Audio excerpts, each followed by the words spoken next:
तम की दरहि धन मूढ़ नृप, उठई न चलहि लजाई। मनहु पाई भट बाहुबलु, अधिकु अधिकु गरुआई। अर्थात वे मूर्ख राजा किटकिटाकर धनुष को पकड़ते हैं, परंतु जब नहीं उठता तो लज्जा कर चले जाते हैं। मानो वीरों की भुजाओं का बल पाकर वह धनुष अधिक अधिक भारी हो जाता है। भूप सहस 10 एक ही बारा, लगे उठावन टरई न टारा।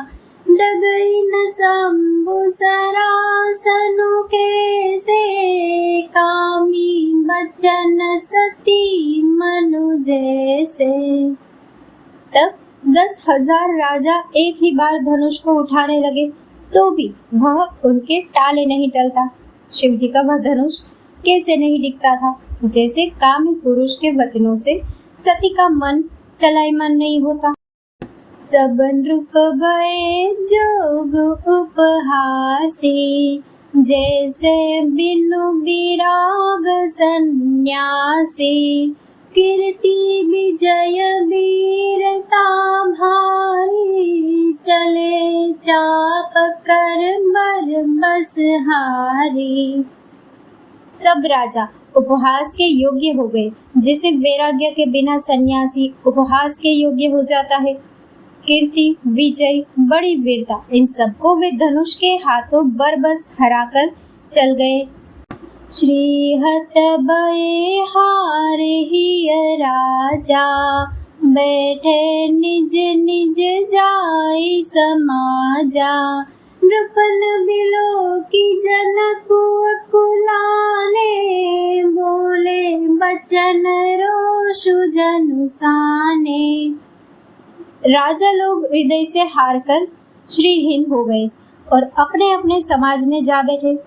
राजाओं को असफल देखकर जनक अकुला उठे और वे ऐसे वचन बोले जो मानो क्रोध से सने हुए थे। दीप दीप के भूपति नाना, आए सुनी हम जो पन उठाना।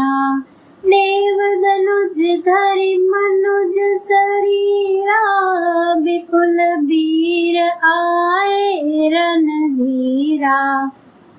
मैंने जो प्रण ठाना था उसे सुनकर द्वीप द्वीप के अनेकों राजा आए।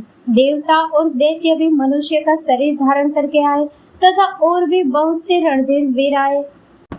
कुंवरी मनोहर विजय बड़ी, कीर्ति अति कमनीय।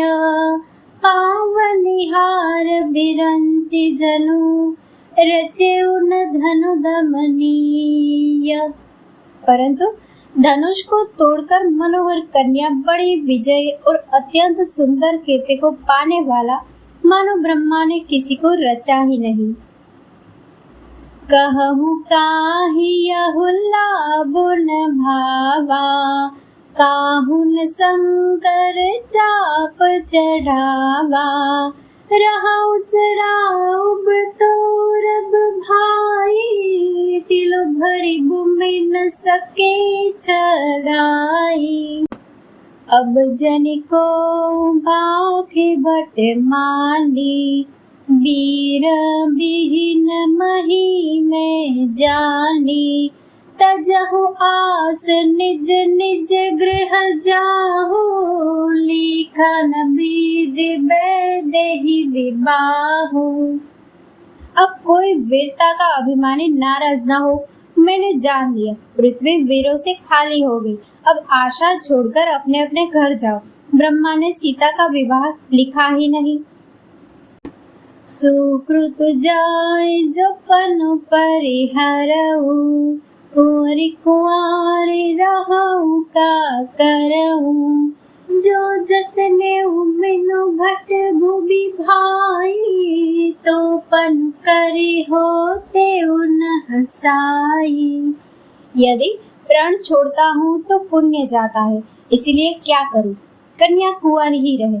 यदि मैं जानता कि पृथ्वी वीरों से शून्य है तो प्रण करके उपहास का पात्र न बनता।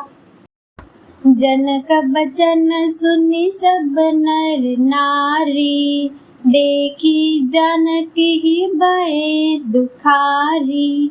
माखे लखन कुटिल भई बोहे, रदपट फरकत नयन रिसोहे। जनक के वचन सुनकर सभी स्त्री पुरुष जानकी जी की ओर देखकर दुखी हुए, परंतु लक्ष्मण जी तमतमा उठे। उनकी भौहें टेढ़ी हो गई, होठ फड़कने लगी और नेत्र क्रोध से लाल हो गई।